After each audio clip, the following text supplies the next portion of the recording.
listening to Answers for the Family with Alan Cardoza and Matt Polacheck, only on LA Talk Radio. Welcome to another edition of Answers for the Family. Coming to you live from Sober College in Woodland Hills, California. I'm Alan Cardoza, and with me is my co-host, Dr. Matt Polacheck. And for those of you who have been listening, sending in questions and comments, thank you so much. And please continue to help spread the word that every Monday from 11 a.m. to 12 noon Pacific time, this show will bring you special guests that can inspire, educate, and in some cases entertain, while bringing answers and options to making your lives happier, healthier, and more successful. This show will address issues such as locating a runaway teen, family crisis intervention, building self-esteem, dealing with addictions, and so much more. We'll introduce you to talented authors, caring people, and new innovations in the world of health, security, and fun for you and your family. Now, with our experience working with families in crisis, we've been fortunate to work with many people who are providing great work as far as helping people and working to make this world a better place. You know, Alan, a young adult's path to sustainable long-term recovery and healthy living really requires an approach that's comprehensive, specific to age, and creates a true emotional attachment to living a life of sobriety. Well, Matt, I think we're in the right place to discuss this. Our guest today is the Associate Executive Director of Sober College, Oriana Murphy. Oriana has over 12 years of addiction and mental health experience. And she earned her master's in social work from the University of Southern California and completed a master's of arts in psychology with a specialization in addiction. Oriana has experience working in all aspects of the field, from inpatient to outpatient settings, as well as being very well integrated in our Southern California recovery community. Oriana, welcome to Answers for the Family. Thank you. Tell us a little bit about your role here at Sober College and a little bit about Sober College. Okay, well, thanks for having me. I am the Associate Executive Director of Sober College, which basically means that I oversee operations. So I oversee our counseling department, our academic department, and our operations, or like the house needs, as well as our clinical department. Okay, well, we've already had two people that read our press release that contacted us, and they had the same question.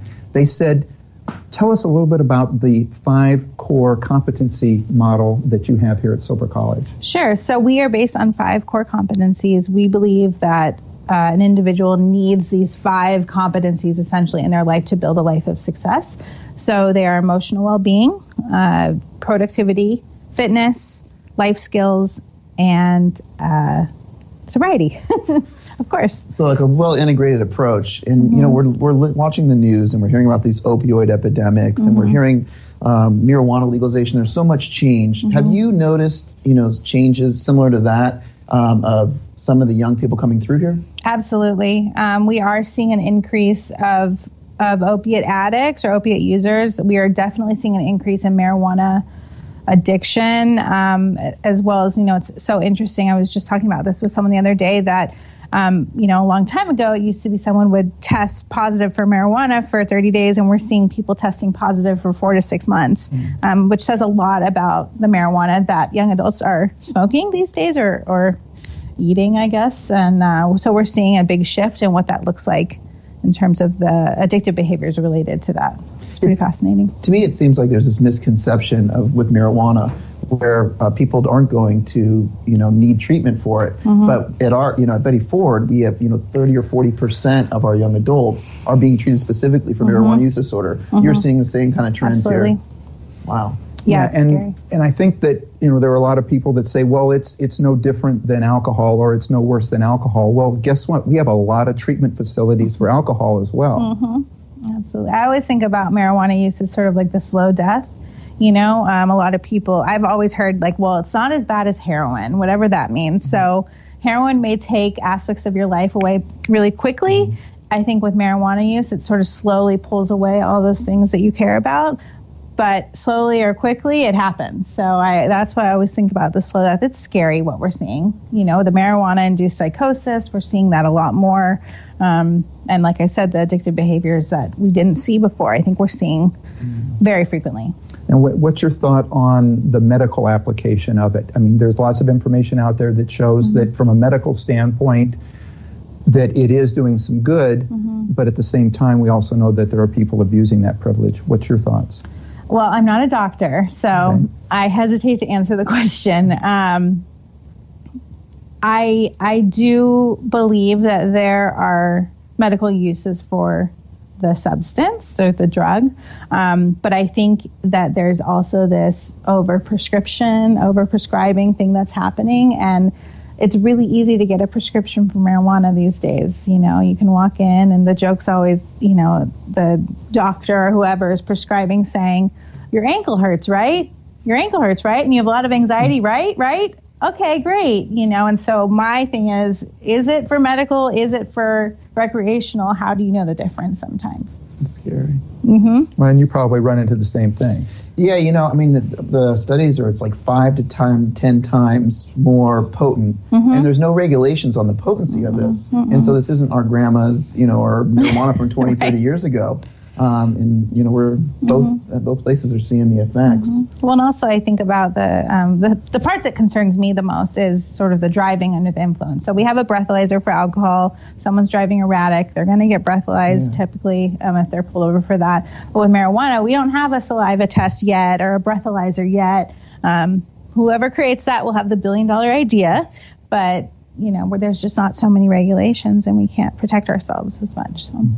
You know, to change it up a little bit, I went to your website, and one of the common threads that I saw was fun. There was a lot of people doing things that are fun. Share with us how you've incorporated fun into the curriculum in such a way that it's working for you. Well, I think to start, one of the things that I often hear when young adults are getting sober or they're faced with the idea of getting sober is, how am I ever going to have fun again? That's sort of the, you know, oh my God, how can I have a life without drugs and alcohol? How am I supposed to go to a party? I'm in college. How am I supposed to go to a party and not drink? So what we do is we believe it's so important to be able to teach people to laugh again. And those real belly laughs that we see and experience from our clients. So we'll do things like our experiential therapies. There's a lot of fun related to those. So trapeze, surf therapy. You know, we used to do this wind tunnel, which is pretty cool. It's like a skydiving simulation. We do skydiving with our clients. We have barbecues. We fellowship a lot. You know, we've done soberoki, which is karaoke, but no alcohol, obviously, and other things like that, and also providing some downtime along with the busy schedule so that people can connect. I think community is such an important piece for us, and providing that brotherhood or that sisterhood where there's that area to build those relationships. See, to me, this is the biggest issue that young people in recovery face is there's no age-appropriate activities. And so you guys have created a curriculum base so they could be normal, functioning people with people around them and not have to worry about influence and, you know, the outside substances. Yeah, absolutely. We look to the 12-step community a lot.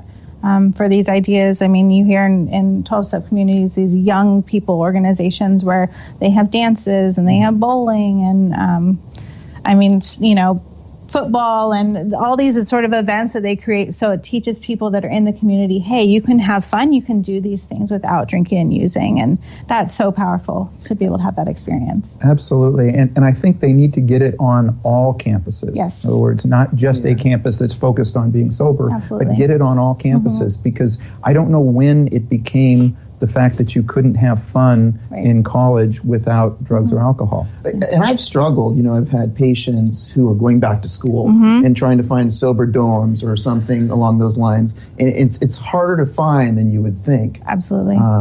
And so having a design program obviously is beneficial. Well, I think that there's a lot of universities that have the collegiate recovery programs, which are really great. But for everyone, because I think we hear all the time, well, everyone in college is drinking and smoking pot or whatever. And not everyone is drinking and smoking pot. You see that the most, but not everyone is doing it. But what the other communities that are there, they're not out there. So people aren't attracted to that because they're not seeing it. You know, we're sort of teaching our young adults that you can have that stuff. And so they can, I believe they can touch it and bring it out to the community because, you know, the ripple effect that can have. So, what are some of the mental health issues that seem to be working in conjunction with somebody's addiction issues? We're seeing a lot of anxiety, depression, some of the, like I said, the marijuana-induced psychosis, so psychotic features related to substance use. Is it the substance? Is it not? It's most of the things that we're seeing. Mm-hmm. And you're seeing an increase in the synthetic marijuanas too. Absolutely. And some of that those more dangerous kind of. The wax. The wax. And all those names of things that I have to like investigate all the time because I'm like, what are you talking about? Yeah, it's embarrassing actually. I hear a new one every week, I feel like. So have you noticed younger people not as prepared probably for college as we used to be maybe, and so the pressure is leading to more drug use maybe? Absolutely. I think 18 is sort of this arbitrary age. It's like, oh, you're an adult at 18, you're ready for college. And I would argue that most individuals are not ready for college at 18, which I think is what's so scary. I mean, if the brain isn't, fully developing until the age of 26, we're asking young adults to make these huge life decisions at the age of 18 and, go across the country and go into this school and make the right decisions, and drink with moderation. And, when they're like, I want friends and I want to be a part of this. And, oftentimes you're going to see that drinking as the socializing. It's scary. We were discussing before the show that when I went away to college, I went with 5 or 6 buddies, and within the first 6 months, 3 or 4 of them were back at home.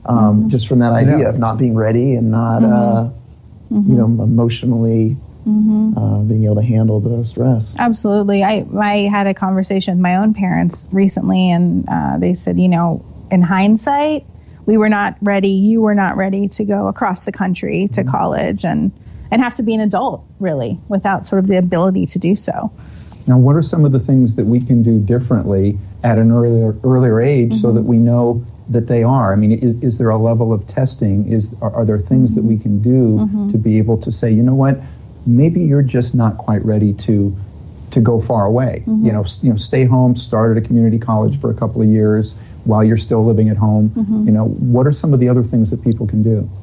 I think communication is necessary.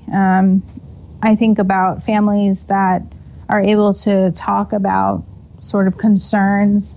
There's a space where the teenage or young adult child can go to their parents and say, hey, like, I had this experience at school, or I had this experience at a party, and I'm confused and I don't know what this is. And, or I'm having this feeling and I feel like I'm the only person in the world that has this feeling. Can we talk about this?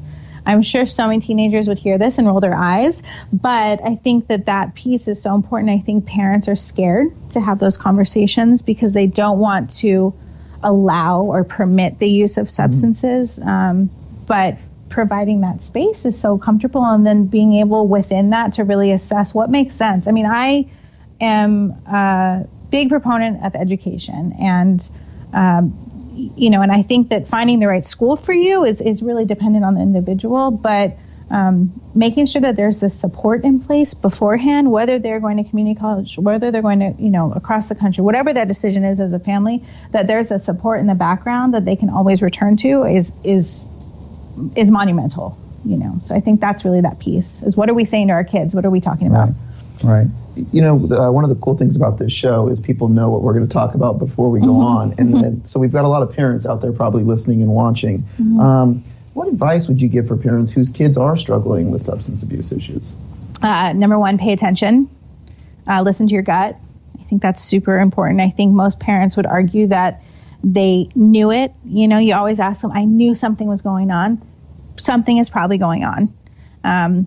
If you notice a change in behavior, a drastic change in behavior especially, there's definitely something going on. It may not be drug use, but there's something happening and a conversation needs to start. And then again, providing the resources if needed, And along those lines, we had a young man that was in a program that was answering some questions that came into a conference room. We went directly to that program. And I was told afterwards that the answers that he gave was the most powerful answers that they had ever heard. And one of the ones was a grandmother had called and asked a very similar question than what Matt just asked. And she said, I don't know how to tell. Every time I talk to them, they say, well, my friend left that there. It's not me, and so on. And this young man said, I'd like to share something with all of the parents and grandparents out there. And he looked and he went, we lie. And then when you catch us, we lie again. And it was so powerful. We had so many people that called in afterwards, parents that went, I can't believe that a 15-year-old just told us the truth. You know?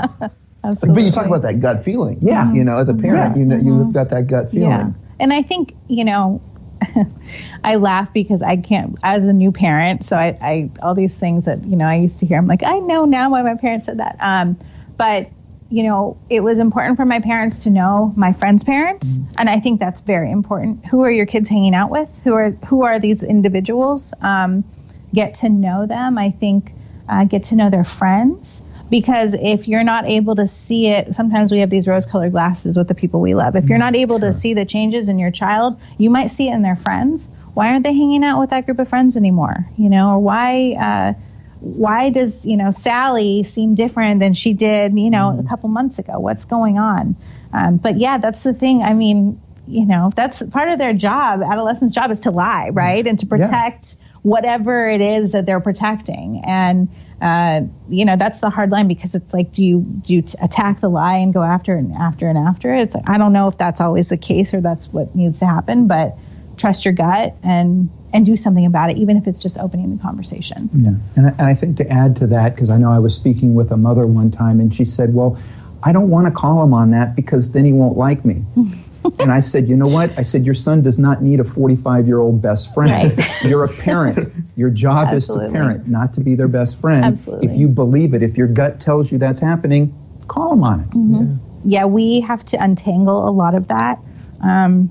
Oftentimes, parents would rather be the friend than the parent.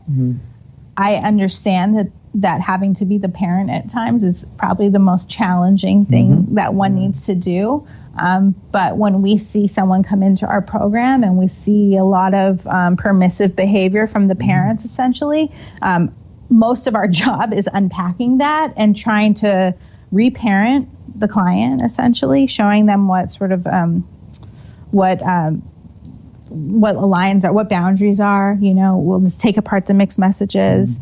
With the parents, it's, hey, like, you're an adult. You don't have to have that conversation with you. You don't have to talk about your money with your kid, you know. So parents do play a role in the program here. Absolutely. Oh, okay. Huge part in the program. We involve parents from the gate, even though our population is over 18. Parents are involved every step of the way. Our counselors call the parents weekly, updating them on progress, educating them on boundaries, pushing Al-Anon all the time. We also have a family weekend that we have every 6 weeks, and that's where a group of families come in and do some really awesome clinical work. The parent work is just as, I think, active as the work with the clients. You know, we spoke earlier about the young person who may not be ready to go away. Let's flip the script a little bit and say, what about the one that needs a parentectomy? They need to go away and they need a parentectomy. The parents need to pull back. How do you deal with that parent that is constantly interfering or sabotaging the good work that's being done? I have said to many parents, I need you to let me do my job. Usually before that conversation is had, we actually let the parent sort of engage and then make that decision. But we've had to, you know, pull parents off of phone calls. We've had to just set really firm boundaries. And, you know, I've said to parents, you're going to allow your son to die. And that's the reality. And that is so hard, you know, if, you know, when we have clients come in that don't want to be in treatment, and it's imperative that they're in treatment, sort of what you're talking about, and they want to leave. And, you know, we're not a lockdown program, so this happens, you know, it happens, not often, but every once in a while you see it. A lot of the work we're doing with the parents is, hey, you need to set a boundary here. What does it look like if they leave? And when parents have a sort of allowed, hey, we're going to take you back in, knowing that, you know, 30 days ago they were shooting heroin, I've said to parents, like, you're going to kill your son, and that's just the reality, and I'm not going to sugarcoat it. Our job is to be honest and transparent. It's not to sort of protect, like, the sickness and the dysfunction in the family. I think that's a great point. We're talking about the negative side of this nasty right. world we're in. Right. But there's great stories that have come out of sober college. And later today, we're going to get to hear one. Yeah. But will you share maybe one or two stories that while you have been here has been, something really exciting? Sure. A lot. I mean, we've done such incredible work, and there's so many great clients that have come through our program. One person I think of in particular was an individual that I was actually the counselor for. So this is some years back. He had come to our program, a serious self-identified alcoholic. He had, had some sobriety, relapsed, came back into treatment, came with us, and struggled. I mean, he was totally bought into the 12 steps, so that was not the issue. But he had some behavioral stuff, some conflicts with others. Every day wanted to leave the program. I mean, would come in my office every day. I'm leaving every day. It was like this whole thing. And what ended up happening, he was dead set on leaving at 90 days, and there was no way around it. And his mom was going to let him leave at 90 days, too. She wasn't going to hold any line. He and his mom participated in a family weekend, and something magic happened there, which it always does. And he told his mom at the end of the weekend that he wanted to stay however long it took. And I have chills thinking about it. He ended up enrolling in an EMT program, and he struggled. It was hard. We had, he had to do tutoring, the whole deal. And he ended up staying through sober living. He ended up going back home, got a job as an EMT. And now he's, I think he's like fire ranger, and he's pursuing all these incredible goals. And he has about 3 years now, and total 180 from who this guy was. And he's losing his life, and now he's saving him with Narcan, using Narcan and other things Absolutely. to save people's lives. Yeah. So, I mean, it's amazing. And that's just one. I see that story time and time again. And that's what keeps me doing this, Well, as far as what keeps you doing it, what is the best part of it? And what's the worst part? For me, I think the best part is seeing families come back together. I really love family work, and seeing a family be rebuilt is on all sides. I love that. I think seeing clients come in and get that sort of passion for recovery in their eyes, because that was my journey, and seeing that is amazing. Or if someone doesn't quite get it the first time, and coming back and jumping in and having this new experience is, that's why we're doing this. I think the worst part, people die.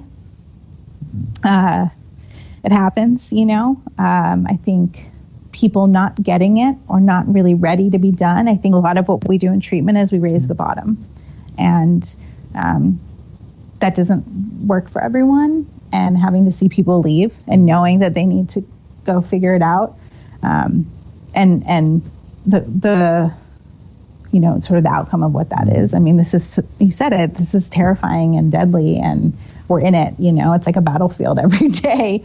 When you say that, I think that we know your program works. Mm-hmm. We know 12-step works, yet people still fight it. Yeah. And I see every day, great people who run a great 12-step program, and they stay in recovery, yet that you see people who just want to keep fighting against, going against the curve. Mm-hmm. Yeah. It's like if we're looking at addiction as this brain-based disease, right? Mm-hmm. And then we look at something like diabetes. No one tends to, some people will fight it, right. But they're like, what do I need to do? What's the treatment? How do I, here I want this healthy life. With addiction, it's like, I this is awful, but I'm not going to do that. That's that one thing I'm not going to do. I'm not going to do that. And it blows my mind because it's the insanity around it. It's the insanity that parents don't understand, watching their son do the same thing over and over, expecting different results. And we have the recipe. Yeah. And it's like, here it is. It's actually pretty easy. It's pretty simple. But I think the idea of having to it's really turn it over, if I use a 12-step phrase, that is so challenging, especially for young adults. Who are really trying to master their independence and, be like, this is who I am to the world, and thinking they're invincible. This population is so difficult, but so incredible. And, it's like, I'm not willing to do it your way. It's like almost against the establishment. We see that stuff a lot. But when we kind of just want to smack them around and say but it's so easy. It's right here. Just do it. I don't really smack them, but I'd like to sometimes. Well, Matt, you brought up some questions in regard to success stories. Fortunately, we have one here. So we're going to take a break. We will be right back. Stay with us. You're listening to Answers for the Family. Founded over 25 years ago to meet the needs of families in crisis, Westshield specializes in resolving adolescent issues that negatively impact the family. From preteen to young adult, we are experienced and qualified to help. We offer solutions which include referrals to a network of top professionals internationally that we work very closely with in the fields of educational consulting, psychology, and psychiatry. Our in-home crisis intervention care program helps to stabilize families and bring effective resolution. We are supported by our licensed investigation company that enables us to offer legal and expert services for locating runaway teens and more. Our therapeutic transportation services help to ensure that adolescents in crisis are safely provided transportation to specialized schools and programs with unmatched experience and success. Simply put, Westshield Adolescent Services is the best solution when your family is facing personal crisis. Call 1-800-899-8585 and let us help you. All right, we're back. You're listening to Answers for the Family. We're here live from Sober College, and we have a new guest. This is Kyle. Hey, how's it going, Alan? How's it going, Matt? Great to be here. And it's great to have you here. And as I spoke a little bit earlier in regards to another young man who spoke while in a program, I know you're a recent graduate here. So share with us a little bit, starting with maybe what you were going through before you ended up needing to go to a program. Okay, so this was about 2 years ago, I guess, 3 years ago. I was in and out of treatments, struggling with opiate addiction. It was a really rough time. I was going through 30-day treatments, coming out, relapsing immediately. That was the cycle, and then decided I needed long-term treatment. Okay, when you say you decided, did your parents help you with this decision? To an extent, yeah, they did. I mean, they were like, you need long-term treatment, and I agreed. They obviously were supporting me, so they obviously made some of the decisions. But yeah, it was a mutual thing. I knew I needed the help. That's great. Share with us a little bit about what was different. You said you went through some other programs and it didn't work. What were some of the biggest differences that allowed this to take that maybe others didn't? I mean, the other programs were 30 days, just straight groups after group after group, no fun. I didn't learn how to live outside of treatment. I came here and, they teach you as a young adult, I didn't know how to live yet. People say 18, like Oriana was saying earlier, 18 and you should know how to live life, and I didn't know how to do that. And here they teach you the skills that you need to live life. It's fascinating. It's like what you were saying about programs, you go for an hour or two and then you leave, but here you're part of a community and you're part of a young people in recovery's group to where, like you said, day-to-day activities, laundry, cooking, all these things, versus going to a program for a couple hours and having to go on your own. Exactly. It's a different world. Yeah, it really is. It's like, like you said, having similarities with these young adults that you can talk about is key, and it's like the 12-step, you have similarities, you talk to people and you recover. Here it's the same thing. I think you have a lot of young people around you. You talk about your similarities with your struggles and you learn how to relate to that community. When you said earlier you had a couple programs that didn't work, yeah. Were you a little bit disillusioned going to 12-step meetings with more adults than young people in recovery or anything like that? Oh, definitely. I mean, in Texas where I'm from, it's a lot of old timers in these AA meetings, so that kind of turned me away. I was like, I don't want to live this life, and I don't think I was ready yet either when I was back then. I still wanted to have fun. I was like, how am I going to have fun? All my friends are partying, So I wasn't ready at that time, but that also turned me away from the program, I think. Now, you bring up a good point about your friends are partying. How much of an advantage was it to go to a program that's far away from that group of friends? Did that help you to spend a certain amount of time away from them? Yeah, that was huge. I think obviously a geographic move doesn't automatically mean recovery, right? But getting away from those people for a long-term period and not communicating with them. Because I know a lot of people that come in and still communicate with those friends, and that's not good because they're going to try to convince you, come back home, we're having parties, we're having fun. For me, I just kind of put them away and didn't talk to them for at least a year, And getting away from that environment was huge for me. And how was the cultural change to now being essentially in a sober culture? Yeah, that was a big difference, obviously. But when I got here, I learned how to have fun. Like I said, all these people, we went on a ski trip. We were doing trapeze. We're doing all these crazy things I've never done before. And I was like, wow, you can really have fun while being sober. And enjoying that with other people that were doing the same thing was huge. I was going to say, you also joined, I think the film department essentially is such a big piece. Definitely. Like I always talk about, we have an improv group essentially on Mondays and in part of our creative arts block. And Kyle's a big part of that. And to me, that's like the most terrifying thing ever, putting yourself out there and having, God forbid someone laughs at you, even though they don't probably, or they laugh with you. But like things like that is, and I know Kyle's been a big part of that, which is super cool. Yeah. People look up to him for that. I mean, this improv group that I did taught me how to get out of myself and not worry about so much what people thought about me. Mm-hmm. It's a huge thing. People laugh at me and I don't get embarrassed. I can talk in front of people.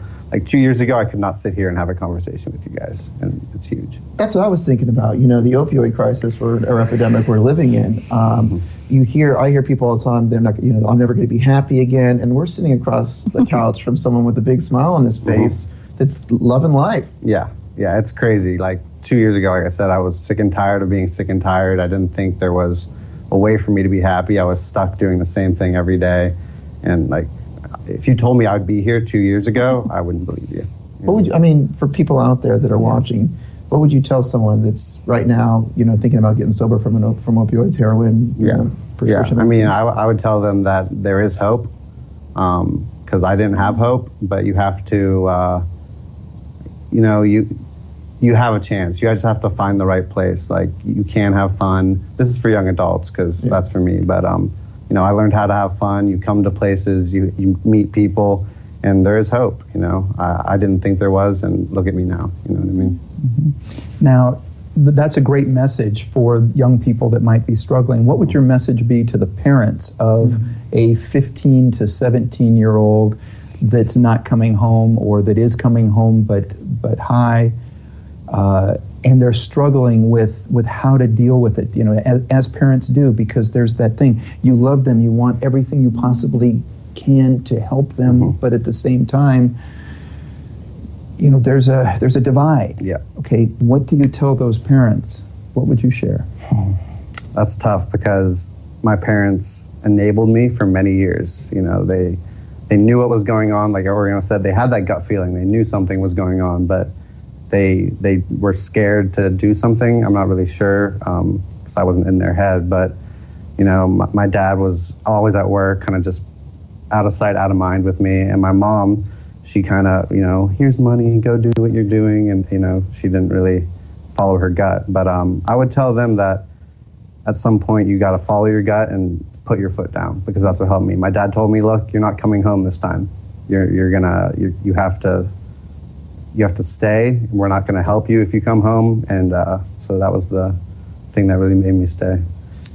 That reminds me of the boundaries. Mm-hmm. Yeah, you were talking about earlier of setting boundaries in parents with parents. Absolutely. I think, we were talking about, they were scared and they didn't know what to do. And I hear the ultimate fear from a parent, I hear this a lot, is, oh my God, if I set a boundary and they run, what do I do then? Right.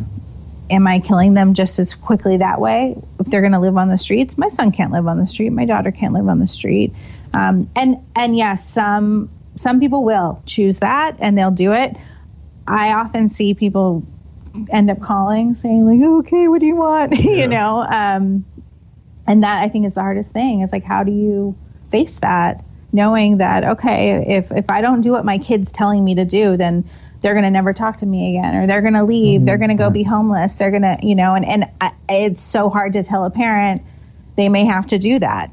I couldn't imagine doing that as a parent. It's got to be so difficult. Mm-hmm. Yeah. And as a detective, as somebody who locates those that do run away, the saddest thing I ever did was I had to identify a body for a family because the young person had run away from another state, and I was the one that was there. It's the worst phone call that I ever had to make, was to call them and say, yes, that is your child. So again, as you say, to tell the parents, you may think that you're helping by saying, oh, it's okay, we won't ground you, or we won't do this.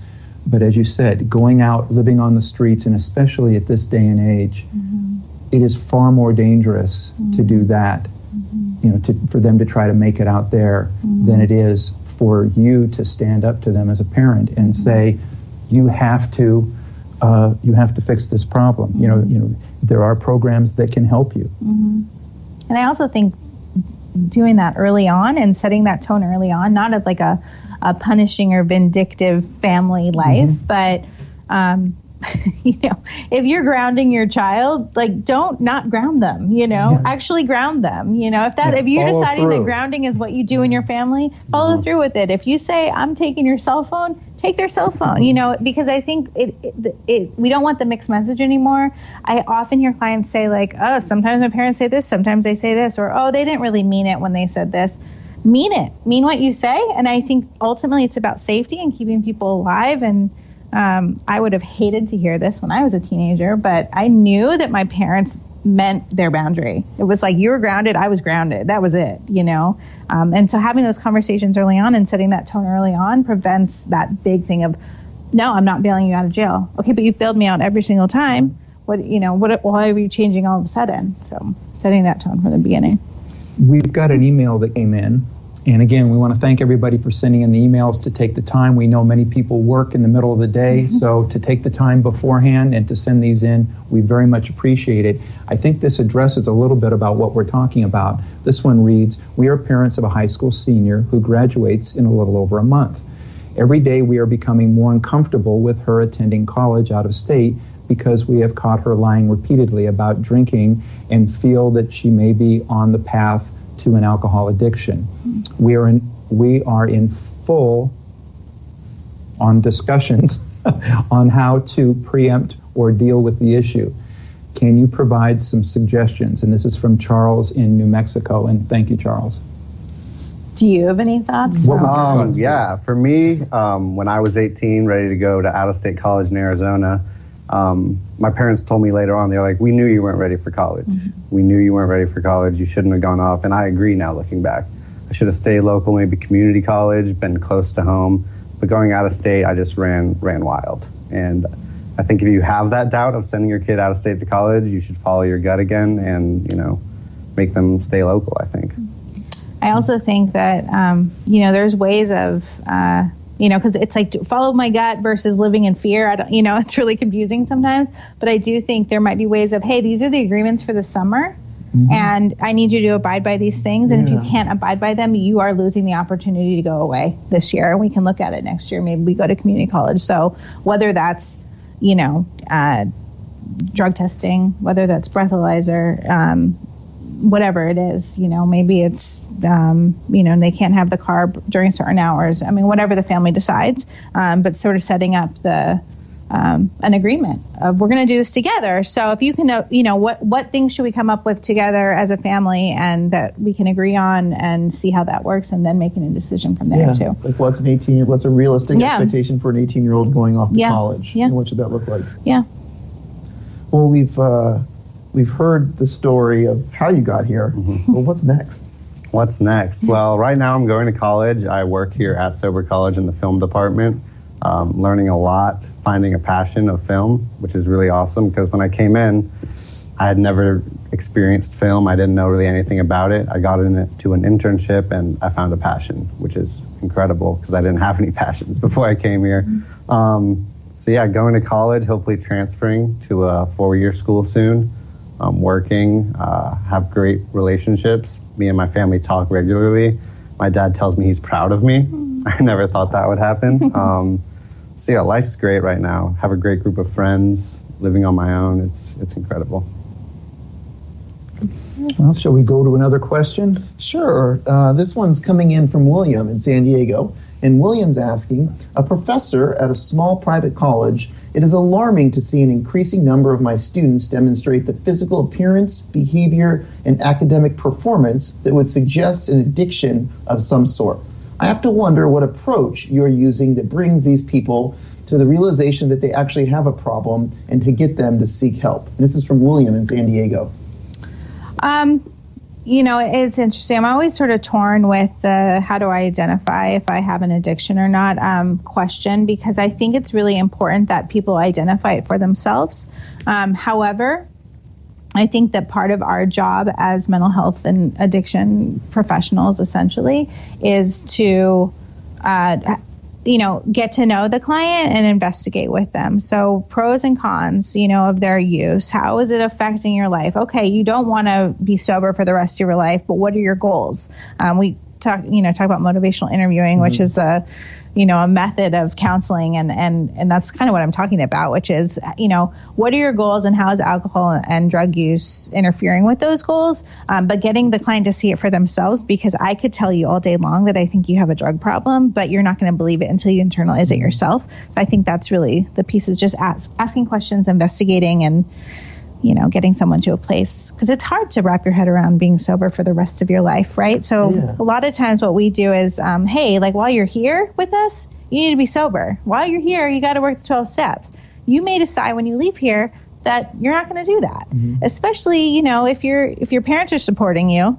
Maybe you might want to do these things now, but once you're supporting yourself and making your own financial decisions, you might want to make some other choices with your life. But right now, why don't we try this out?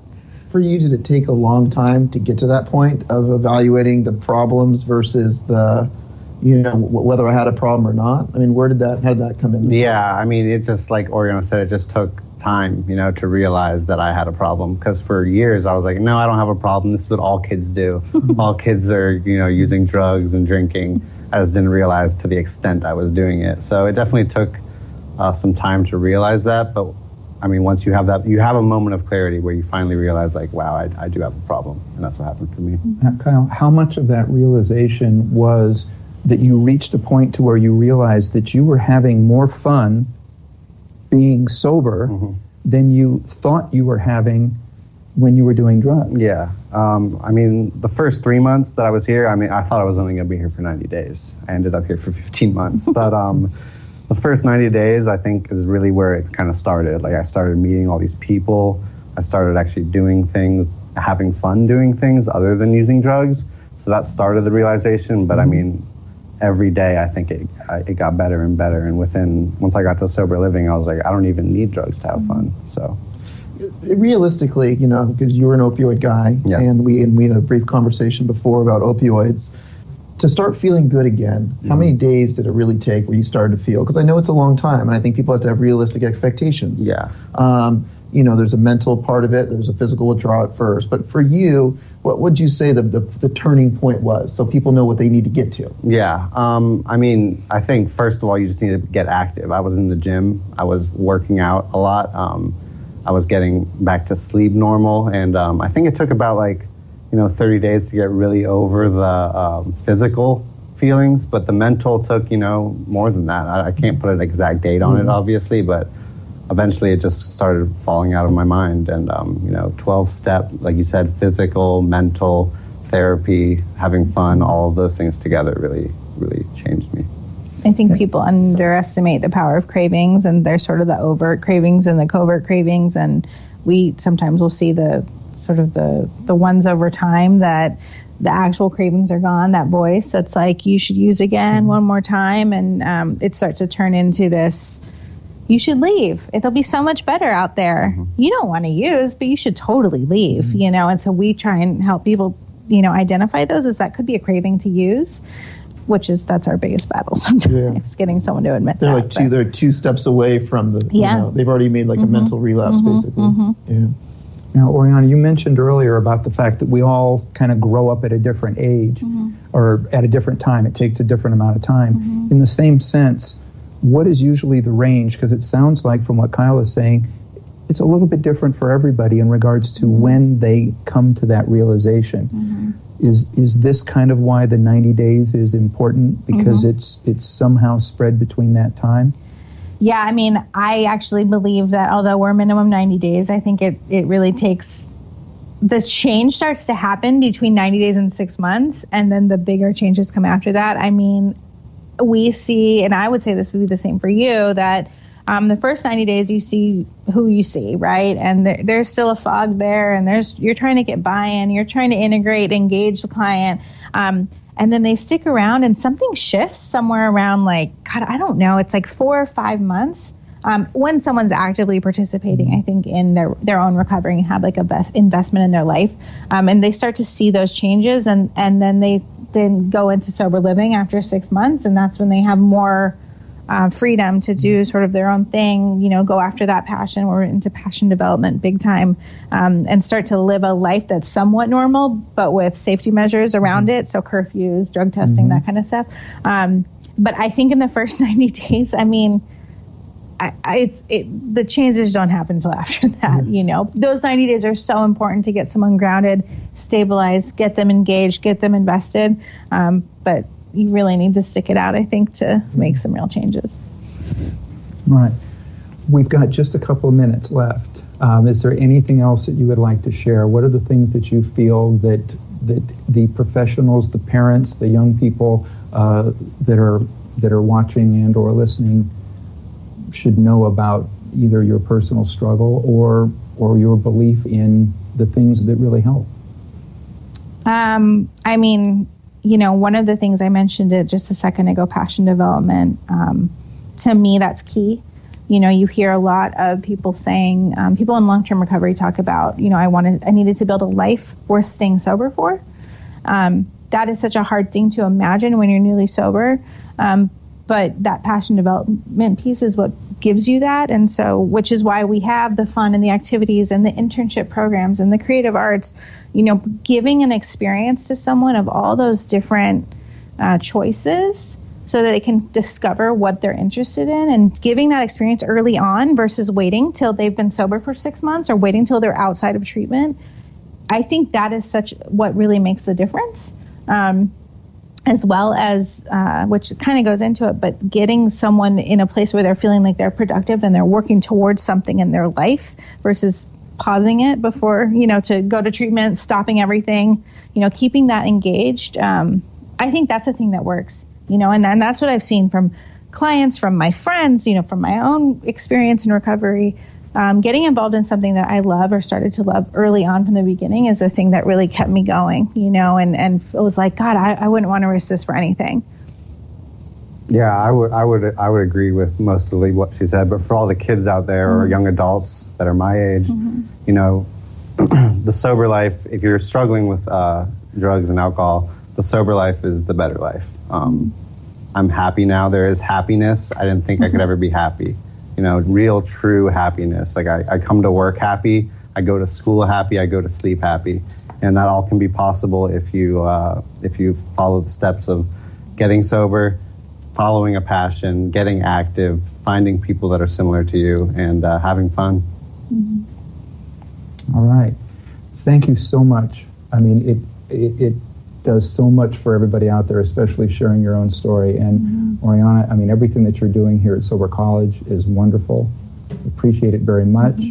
Again, for everybody out there, please be sure that you put us on your calendar and tune in next week when we're joined by Ann Jones, author of What We're Afraid to Ask, 365 Days of Healing for Adult Survivors of Childhood Abuse.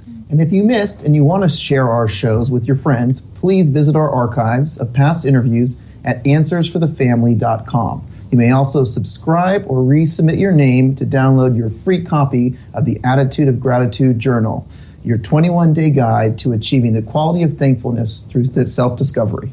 And the next time you're on Facebook or Twitter, please remember to stop by our page and check out some of our posts. And if you like them, please like us and spread the word. Thank you for listening to Answers for the Family, and be good human beings.